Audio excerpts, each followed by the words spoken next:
Noong ika-20 ng Mayo taong 1478, ang manlalakbay na Portuges na si Vasco da Gama ay naging unang Europeo na nakarating sa India sa pamamagitan ng dagat, itinatag ang direktang koneksyon sa dagat sa pagitan ng Europa at Asya.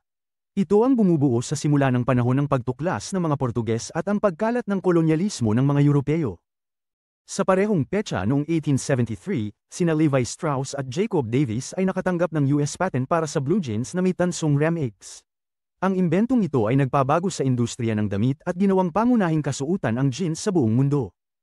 Sa huli, noong ika-20 ng Mayo taong 1932, naglakbay si Amelia Earhart ng mag-isa sa pamamagitan ng paglipad sa buong karagatang Atlantiko, na naging unang babae na nagawa ang naturang tagumpay.